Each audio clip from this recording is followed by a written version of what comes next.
What's going on, guys? B Scott here with you, and on today's show, we got your wide receiver sit starts heading in to week number 11. The wide receiver video is always my favorite video because a lot of times I struggle to figure out which wide receivers to sit and start. So I'm going to go on today. I'm going to tell you your must-start receivers, guys that you're going to be starting anyway.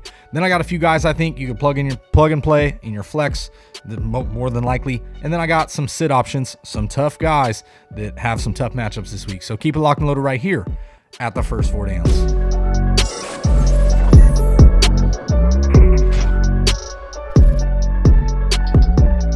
What's going on, guys, and welcome back. As I mentioned in the preview, we're going through your wide receiver sit starts heading in to week number 11. So the way I like to do it, run through your must-start receivers, guys that you're starting anyway, just rattle them off real quick.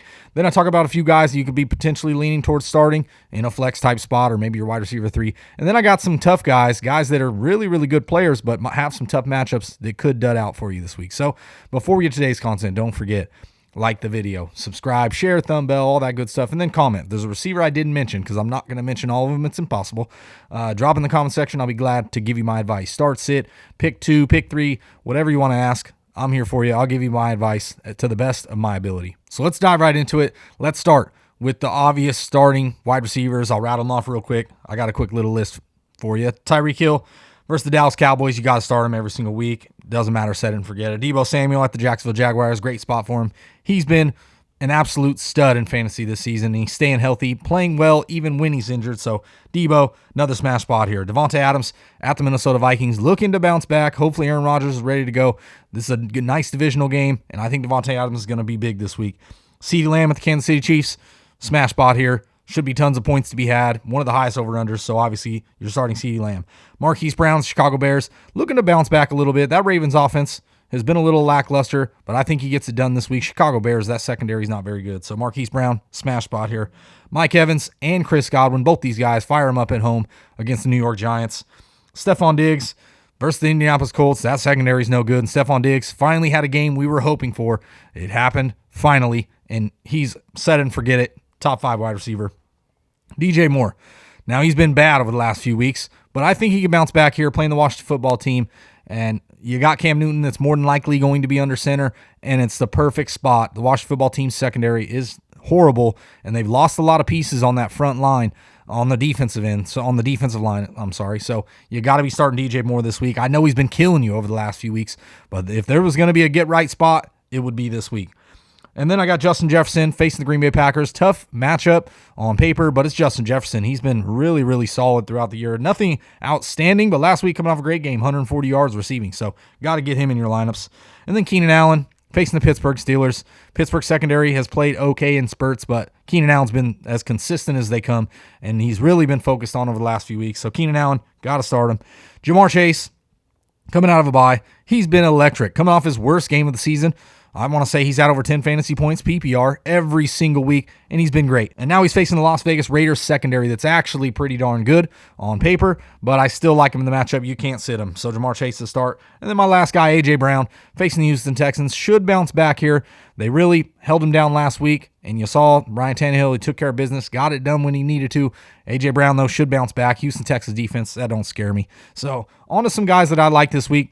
Pretty much potential flex type options. I don't like talking about too many of the guys in the middle, because if you have questions on those guys, you can drop in the comment section. It's just easier to answer them that way. And there's very few receivers I'm going to tell you just to flat out sit. So for me, starts this week. Let's start at the top. DeVonta Smith. This is a guy I've been wrong on for like 4 straight weeks. It doesn't make sense to me, and every time I say something, he does the opposite. So this week I got to start him.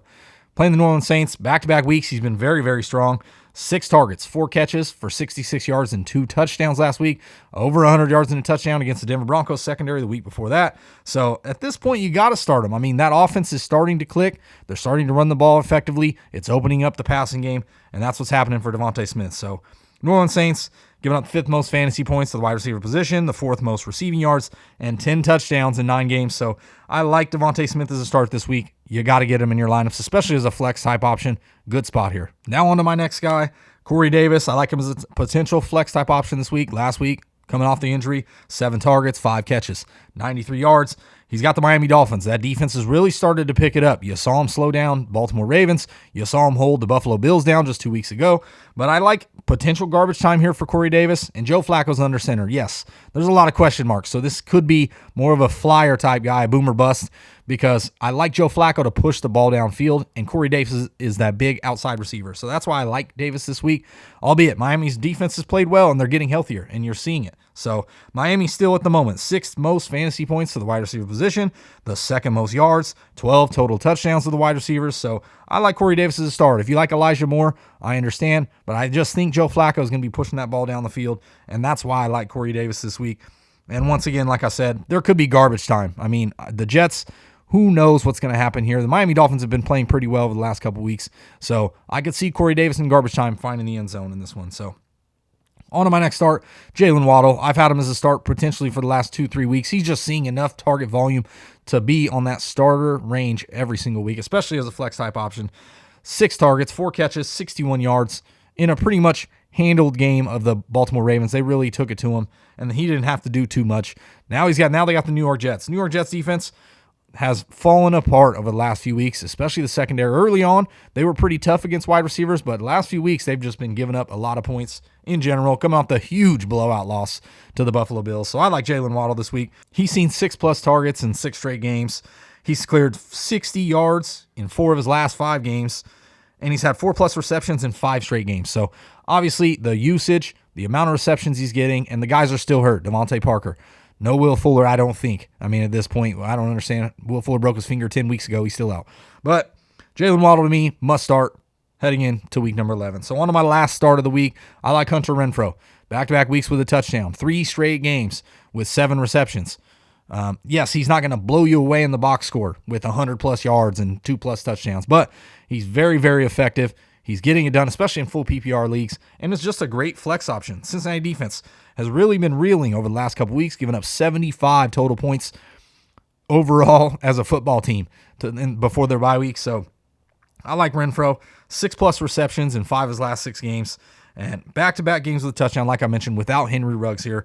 And he's had 6+ targets in every game except 1 this season. So Hunter Renfrow is a very, very solid option in your flex at this point in the season. So let's move to some sits, guys that I don't necessarily love. And I'm not telling you to sit them this week. There's a lot of guys on this list that I can't just sit here and tell you to sit them. But I really think they could dud out this week and possibly have some letdowns. So first off, I'm going to start with Michael Pittman Jr. Now, he's been outstanding, playing very, very well. Top 10, 15 receiver on the season so far.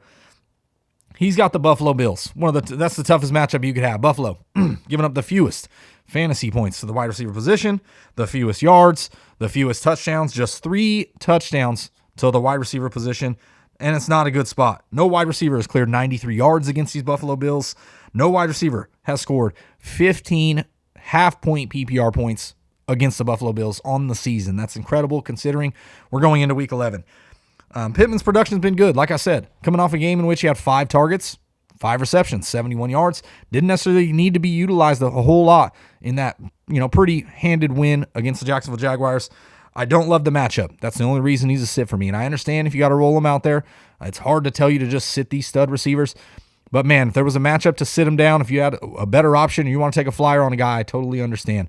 So Michael Pittman, just a tough matchup going against that tough Buffalo Bills secondary. Now on to another guy that I like to sit. Like I said, these guys, there's some studs on this list that are going to be tough to sit, but they just got tough matchups. So Diontae Johnson at the Los Angeles Chargers. Ben Roethlisberger, is he going to come out of COVID? If he doesn't, and you got Mason Rudolph, he's facing the Los Angeles Chargers. That's a little bit different of a secondary than the Detroit Lions. So I don't love the matchup here. I get it. 13 targets, 7 catches for 83 yards. Diontae Johnson with Mason Rudolph under center last week. And he's seen double-digit targets in many, many games. 2 of his last 3 games, 13 targets. So, yes, he's a target machine. He's getting a lot of receptions, but the matchup's not very good. I get it. The Chargers over the last 2 weeks have given up 200-yard receivers in Devontae Smith and Justin Jefferson. But I still think that secondary's pretty tough. They're getting healthier. And second fewest fantasy points to the wide receiver position, the fewest receptions at 101 in 9 games, and just 4 touchdowns on the season, this Los Angeles Chargers secondary to wide receivers. And Diontae Johnson, 0 touchdowns since week 5. 0 100-yard games since week 2. He's getting it done based on catching a bunch of balls, but he's not doing a lot with it, and I don't love the matchup here. And on top of that, if Ben Roethlisberger is to miss, Deontay Johnson, I might be fading him altogether. And like I said, I get it. He's been very productive, so it's hard to sit a guy, especially if he's your third receiver. But if you're looking elsewhere for a couple of deeper guys, or you got some guys in just better matchups overall, I'd highly look to possibly be putting him on your bench. And then we got Terry McLaurin. Obviously, you're more than likely not sitting Terry McLaurin. So I'm not sitting here just justifying telling you to sit him. I've struggled in the past and gone through these wide receiver sit starts. It's very tough to just sit down studs. And Terry McLaurin is a stud. But he's facing the Carolina Panthers. Over the last 3 weeks, the Carolina Panthers have not given up a 150-yard passer at the quarterback position. 3 straight weeks. And the Carolina Panthers secondary, third fewest fantasy points to the wide receiver position. 0 touchdowns to the wide receivers over the last 3 weeks, and just 2 touchdowns with 4 interceptions to the quarterback position over the last 3 weeks. So, and like I mentioned, 0 touchdowns for the wide receivers. So I don't love Terry McLaurin's outlook this week. He's really been boom or bust on the season. It just smells dud, period. 8 catches, or 8 targets, 6 receptions, 59 yards. That's Terry McLaurin's line last week in a great win. Don't get me wrong, Washington football team, it was a huge win, great productive win against a tough Tampa Bay Buccaneers team. But he's not wowing anybody. He's had 3 great games and 6 real duds. 5 games this season with 4 or less receptions, just 3 elite performances. Like I mentioned, 6 duds, 62 yards or less in 6 of his 9 games this season. Real boom or bust. And the Carolina secondary is playing outstanding football, and Carolina's at home. So Terry McLaurin, I get it. If you got to start him, I understand, and he has that upside and that potential, and that's why you're going to be starting him. But if he gets you 8 fantasy points or 10 fantasy points, even in PPR, don't get me wrong. That's more than likely what his outlook's going to be looking like. And then my last sit of the week is Marvin Jones. 3 straight weeks with a dud. I had him as a start last week or a couple weeks ago because of the matchup. I thought it was great, and he's just not getting targeted enough, especially when it matters. 6 targets, just 2 catches, 35 yards. He's getting out-targeted by Dan Arnold. He's getting out-targeted by Jamal Agnew. At this point, Marvin Jones, I just can't start him going forward. He's one of those receivers you have on your team, right? And when you don't start him, he does well. And then when you do get him in your lineups, he duds on you. And he's done this for many years. So, and he's one of those players, maybe you just set it in your lineup, set it and forget it, and wait for that good game. But I just don't love the matchup here against San Francisco. San Francisco, 8th fewest fantasy points to the wide receiver position, 0 touchdowns to the wide receivers over the last 3 weeks. So that secondary is playing very, very well.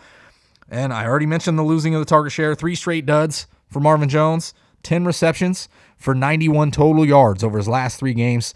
And I don't like the matchup. And the offense as a whole for the Jacksonville Jaguars has really been struggling over the last couple weeks. They just haven't been able to generate much offense except for through the running game with James Robinson and Dan Arnold. He's been kind of a revelation, 60-plus yards every single week at the tight end position. So I don't like Marvin Jones this week. I would be sitting him down. There's no way I could get him in my lineups this week. So that's it. That's my wide receiver sit starts heading in to week number 11. So obviously I didn't mention a bunch of receivers. So if you have any questions, any receivers you want to talk about, drop in the comment section. Start, sit, flex, pick 2, pick 3, trades, rest of the season, whatever you want to ask me, drop in the comment section. I'll be glad to give you my opinion. And while you're there, don't forget, like the video, subscribe, share, thumb bell for all your fantasy football information all season long. I do my start sits every single week. I get your matchup videos in. I get all the information I can possibly to help you on the road to that championship. So for the first 4 downs, it's been B. Scott, and I'm out.